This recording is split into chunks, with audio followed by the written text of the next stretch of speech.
ဇလန်းလေးမစခင် channel လေးကို follow ထားခဲ့ပါအောင်ဗျာအဆက်လေးလဲတင်ပေးမယ်ဗျာ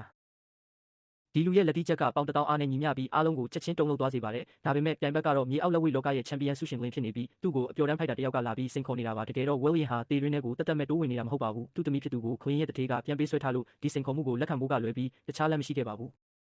ဒီနေ့အခြေအနေနဲ့လက်ဝှေ့ကျိုးဝိုင်းနဲ့တက်မယ်ဆိုရင်ပြိုင်ဘက်ကိုအလဲထိုးဖို့ကိုယ့်အသက်နဲ့လဲရမယ့်ပွဲဆိုတာ William သိပါတယ်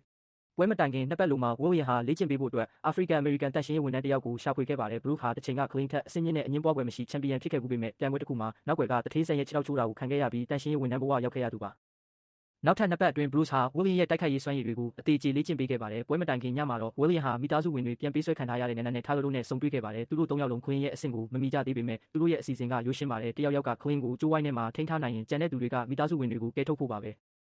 ဒါပေမဲ့တကယ်ပွဲနေ့ရောက်လာတဲ့အခါမှာတော့ Clean ရဲ့ခွန်အားကဘယ်လောက်ကြောက်ဖို့ကောင်းလဲဆိုတာသူတို့သိလိုက်ရပါတယ်ပွဲမစခင် Clean ဟာပြိုင်ဘက်တွေကိုလက်တောင်မကြည့်ပါဘူး Lewis ဟာတလက်တီးတောင်မခံနိုင်ပဲ Clean ရဲ့လက်ချက်နဲ့အယိုးကျိုးသွားပါတယ်တစ်ဖက်မှာလည်း William ကငွေထိုင်းပညာရှင်တယောက်နဲ့ရင်ဆိုင်ရပါတယ်ဘယ်လောက်ပဲကျွမ်းကျင်တဲ့တိုက်ခိုက်မှုဖြစ်ပါစေတရုတ်ကိုခံပညာကိုတော့မရှင်းနိုင်ပါဘူး William ရဲ့နောက်လက်ကန်ချက်နှစ်ချက်ကြောင့်ပြိုင်ဘက်ဟာချန်ပီယံဘော်ကိုပြုတ်ကျသွားပါတယ်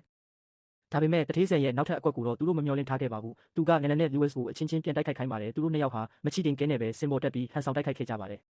Lewis ကရှုံးပေးဖို့အတွက်လက်မောင်းစစ်လွဲချင်အောင်ဆောင်ခဲ့ပေမဲ့ဆန်ကတော့သူတို့ရဲ့တိုက်ကွက်တွေကိုအားမရပါဘူးပရိသတ်တွေရဲ့လှောင်ပြောင်းမှုကိုပြေပြောက်စေဖို့အနာကိုခရင်နဲ့ထိုးခိုင်းမှုစီစဉ်လိုက်ပါတယ်ဒါပေမဲ့အနာကတော့ခရင်ကိုလုံးဝမရှင်းနိုင်ပါဘူးခရင်ရဲ့ဥကောင်းကိုထိုးနှက်ချက်တွေကဘာမှမထိရောက်ဘဲအနာရဲ့လက်မောင်းတွေသာရိုက်ခတ်မှုကြောင့်ကျိုးသွားခဲ့ပါတယ်အဲ့ဒီနောက်ခရင်ကအနာကိုပါရိုက်ပြီးလေဘင်းကိုချိုးဖို့ပြင်ဆင်လိုက်တဲ့အချိန်မှာပဲဆန်ကသူ့ဘာသာသူတာဝန်ယူဖို့အချက်ပြလိုက်ပါတယ်ဒီဆုံးဖြတ်ချက်ဟာနောင်တအကြီးကျယ်ရစေမယ့်အရာဆိုတာသူမသိခဲ့ပါဘူး